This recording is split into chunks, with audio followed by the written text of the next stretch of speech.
So many people have been asking me, and remember you guys, anything you want to see on YouTube, let me know because I can demo it here. So a lot of people have been asking me how to set these tiny little gems. And I use a lot of big gems in my work and tiny ones. And just here's some examples here, just of pieces that are so tiny. So actually, if you see my videos on here, I always do medium-sized stones because medium-sized stones are the easiest to set.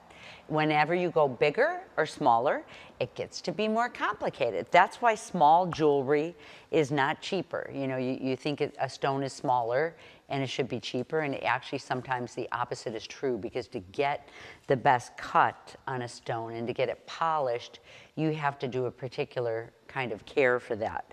So smaller isn't necessarily cheaper.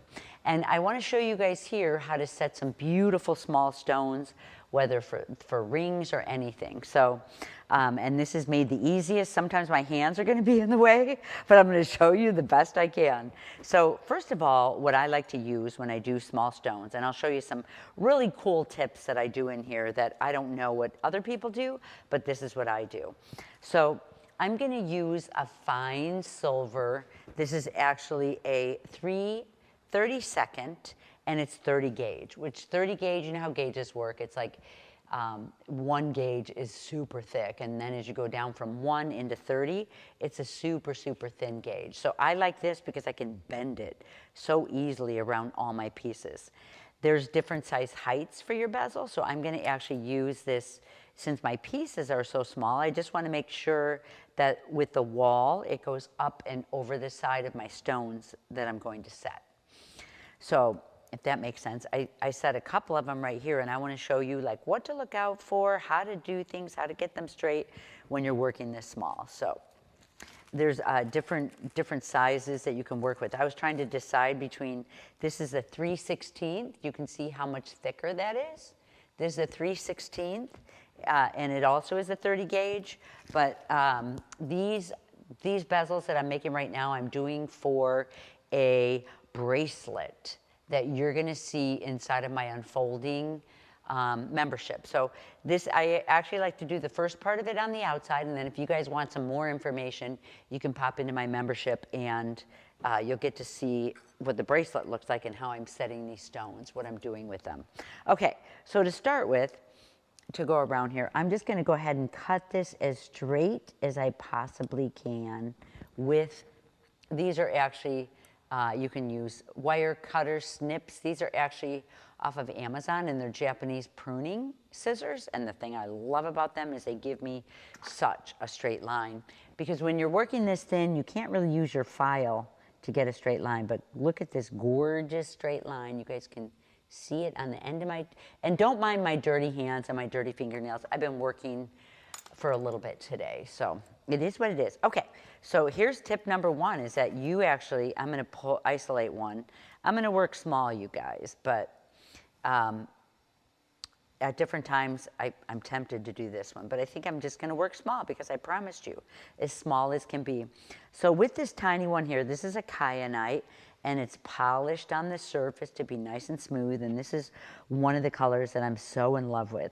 So in order to be able to get your wire around your kyanite, I'm going to take my needle nose pliers, and I'm just really kind of creating a curve that pretty much matches my piece. And now I'm going in almost like creating, see how I'm creating that bezel shape, even though I don't know what my bezel shape is. It just makes it easier. And then what I'm going to do is get in. Remember, I told you my hands are going to be covering this up half the time, and bring this around. But I think you guys will still understand the gist of it all. Because this stone, I'm going to start off with it upside down because that actually lets it sit a little bit better. Now I've got my bezel made. I need to make sure that my stone is flat on the inside, especially when you're working this small. You have to make sure your stone is flat. I'm going to get my marker, and I've got it all pulled together right here. And I'm going to mark off, and I might take a little bit more off, so don't worry about being too precise right now. once I get into the next phase. Okay, so what I'm doing is I'm just marking my metal exactly, see that mark right there? I'm marking my metal exactly where my bezel, my second wire going around is ending. Let's see if I can pull it away and if it stays at all so you guys could see. Well, you could see this way. Okay, so I've marked it here. You guys can see the mark, and this is where it's double, you know, doubled over and matched. So I'm gonna open this up and I'm gonna give myself another really straight cut with these Japanese pruning shears right down the middle. I like using that real thin marker because this gives me a pretty precise line. But don't worry, I'm not worried about the precision part of it yet. All I have to care about is that both of my, both of my bezel lines are nice and straight. Okay, I'm gonna tuck this under and create like a little spring action and press it down so you can see, you know, I have it pressed down together, and then I'm gonna open it up and let the two ends match. And the only way I can really make sure this happens is by pressing it down here on this seam. It's such a tiny little seam, right? I'm just gonna lay this over my piece just to make sure it's gonna fit. I don't want it to be too big. You don't want it to be too small. You just need it to be perfect, right? Okay, so remember I kind of just did a rough draft the first time. It looks like I just need a hair, just a little hair off my piece.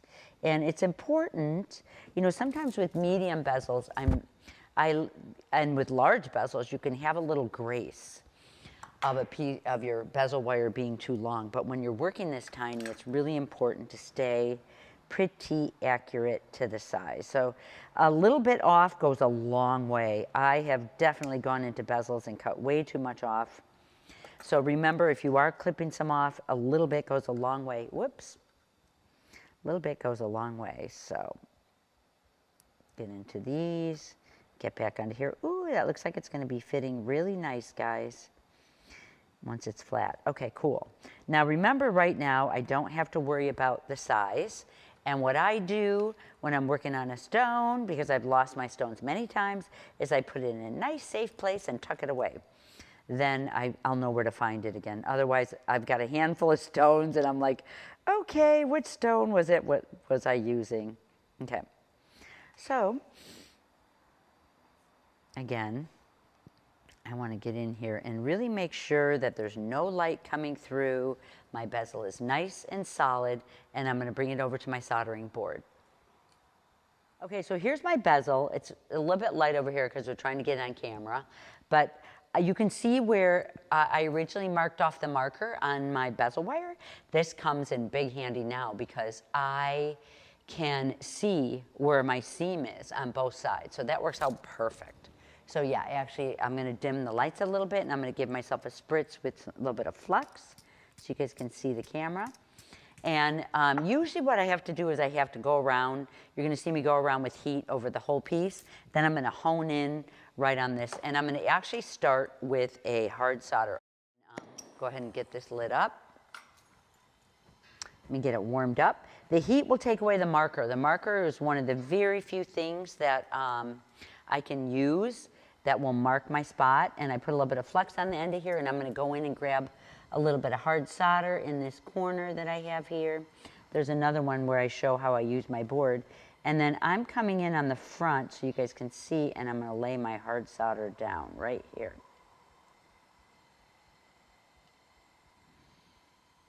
So you guys can see it flow. There we go, right on the top.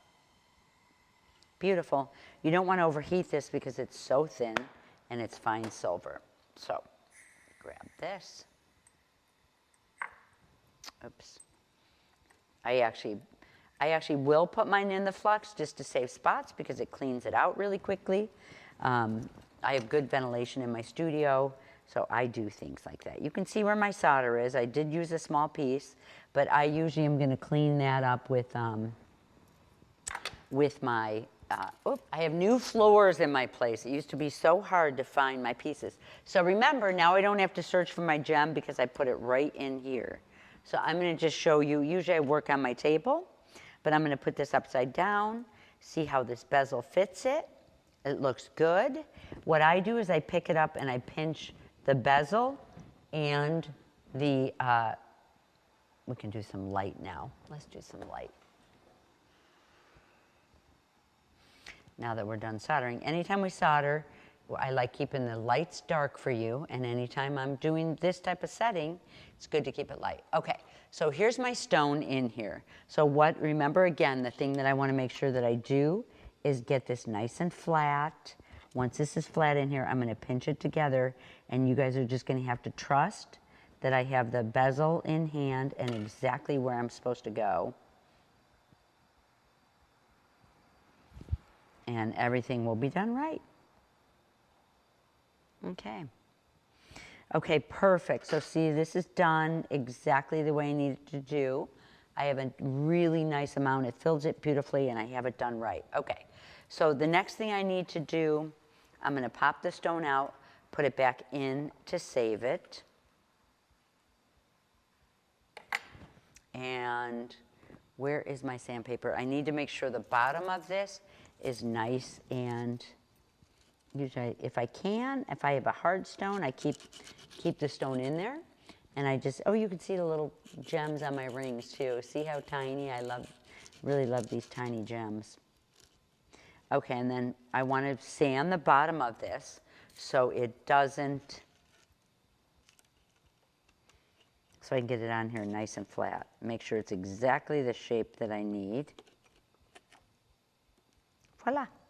It's beautiful. Here, I'll tip it for you. Isn't that pretty? Okay, I have a couple other gems. So I actually snipped a little piece of silver. Oh my gosh, this is just like a 1 inch by 2 inches here. And I'm gonna do a couple of them at the same time and then use my jeweler's saw to cut them out.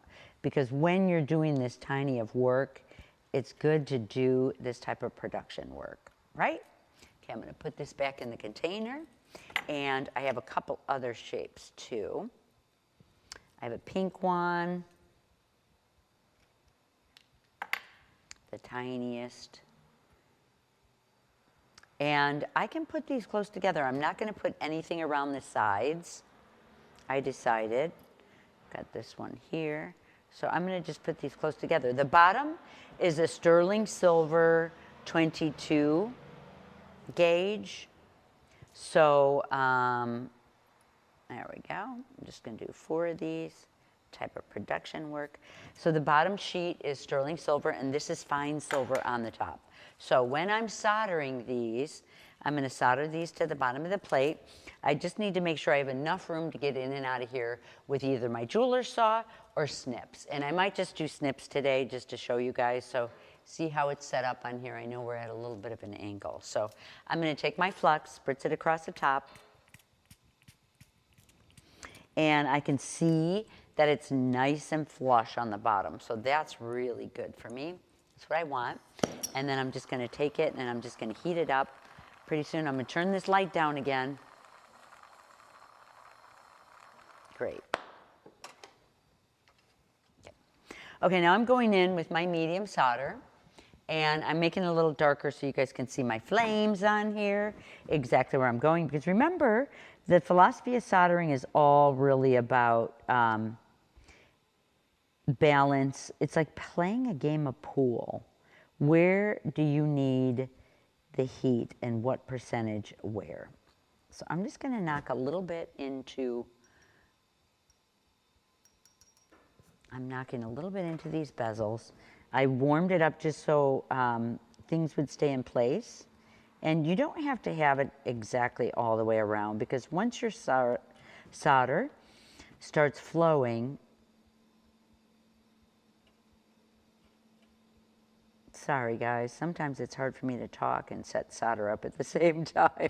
Once your solder starts flowing, it really will flow all the way around your piece. That's all, even these chips. So that's a nice thing about it. So I just kind of get a general idea. You don't want to put on too much solder. In fact, I'm taking that little piece out. And you just want to make sure that your solder is hitting the sides and the bottom equally. Okay. As long as one part of it is hitting the sides, you're going to be in good shape. Okay. All right, everything's set up. This is like production soldering. I know it takes me a little bit longer, but in front of the camera, it takes me longer because I'm really setting up so you guys can see, not so it can be done the best. Okay, so here we go. Here's my flame. This is about the height that I want it. I'm gonna lift this up, and I like to heat my screen. Really, the bottom part needs like 90% of the heat, and my bezel wire needs about 10%. So I'm just making my screen glow. You can see it underneath. There we go. And then that in turn makes all my solder flow. And I just make sure all my ends are done. And there you go. Flows really good. Usually I have to put some attachments on there so I have another chance to help my solder flow a little bit more if I need to. So here we go. We have that beautiful silver line on the side of it. You can see it good, especially when it's not too light. And that's about what you want. I have a little bit of overflow. Most of my solder went up and under. So I'm going to quench this. You want to wait a couple seconds before you quench. And I'm going to try just cutting these out. You know, these are just round oval shapes. I'm going to cut these out with my with these snips that I just showed you. They're really some good snips that I got on Amazon. Get this cut in here. So I just need to actually have these where I can cut out each one. Okay. All right, maybe a little bit more light. Thank you. Okay, and then I'm going to get around here. Of course, you guys know if you're, I mean, these are pretty good scissors. You have to cut out squares. You know, you can't get around a circle shape. So it's like a lot of times you waste a little bit more silver when you are using snips. You waste a little bit more silver. You have your piece not as beautiful on the ends, but it's quicker. So you kind of, you know, you don't have to file at all when you're just using your jeweler saw. But I show a jeweler saw technique in here that you can get over if you want to hop on over and watch that on how to cut these out. Okay, there's one. Okay, I'm looking at this right here. I love when mistakes happen. I didn't even see this one. It's just where the solder didn't quite hit. You can see that little hole in there. So I'm going to go back in, put flux on here, and go back in and just tap down that end. You guys will be able to see that. Watch. Okay. I love doing repairs like this. So it's going on the screen because then I can use the heat underneath. Okay, I'm going to get my pick. I need my pick to stay super cool, nice and cool. I just need a little bit of heat because it's the tiniest of tiny. I'm going to get just up and under again. I need under my bezel. And I have to quench, make sure this is quenched. Get my solder running a little bit. There, and just tap this side down. And you have to be very careful about your tapping.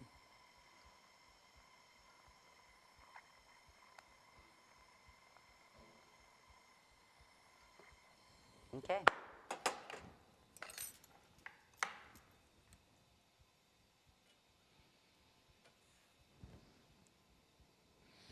So there it is, looking nice. We got it all sealed up.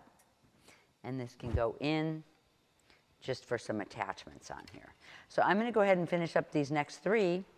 And I'll show you, after that, I'll show you really, I'm going to be soldering it to another piece. So this is really how you do the small pieces, you guys, and the mechanicals behind it. So I hope you guys enjoyed this. Inside the membership, I'm going to be attaching these to a really cool bracelet. That's a technique that a lot of people have asked me about. All right, Cousteau. Okay. I actually have about 2.5 inches of 20 gauge wire because it's so tiny that I want to be able to just put this on the back of here like this. I have it all fluxed up. I just gave it a little spritz with the flux. And I am going to flip it over this way, and I'm just going to put a little bit of solder right onto the wire. I like keeping it on the wire rather than my bezel because then it stays nice and neat on the back. So I'm actually at the end of it, at the end of my project. This is the last seam that I have to do, so I'm gonna get on and put an easy on here. So let me grab an easy solder, a little bit of an easy solder right here. And I don't need a lot of heat, just a tiny little bit, and I have the tiniest piece of solder. There we go. So now I've got this ready. I'm gonna heat up my piece. And really, you wanna just make sure you have clearance.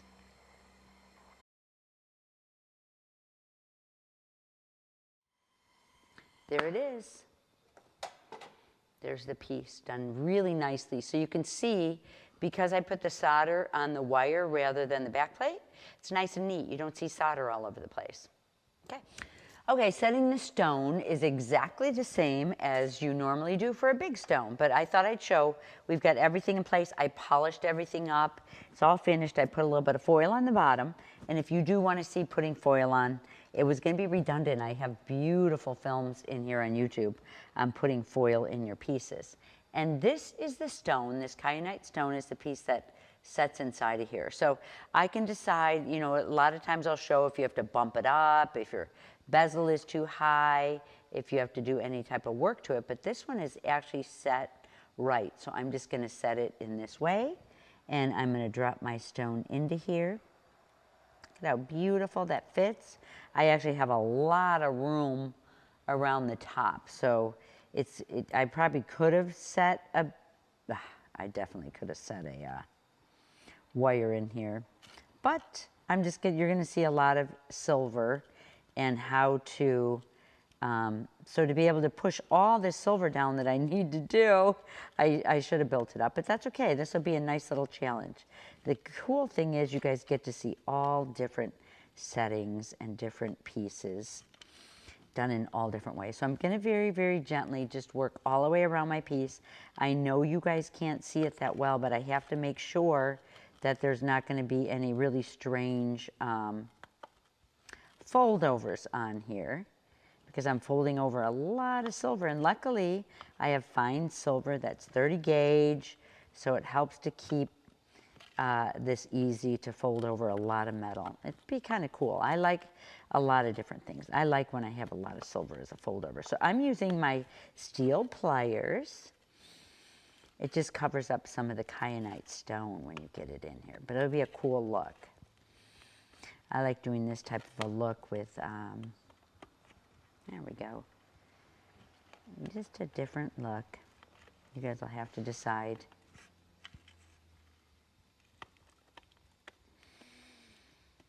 And you don't want to touch the stone, you're only touching the silver. Once you start touching the stone, you guys like my dirty nails, once you start touching the stone, then you're gonna crack it. So you have to be very, very gentle. That's just the foil, some of the foil that we're seeing on the surface. It's kind of a very, very cool look.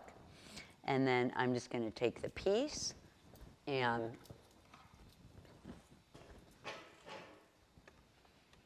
brush the surface off a little bit.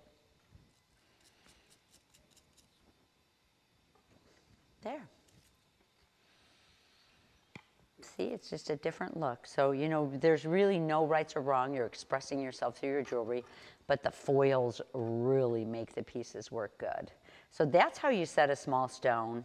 I'm going to do a little bit more work to the exterior, really working it down, making sure it's not going to catch on anybody's material. And then I've got a couple more bezels to do. So that's the tips. We'll see what piece I end up with this on. But these are the tiny, tiny little rings that I put into my work, and you know, especially this one right here. They're really fun to do and make a big statement for a small piece. Enjoy.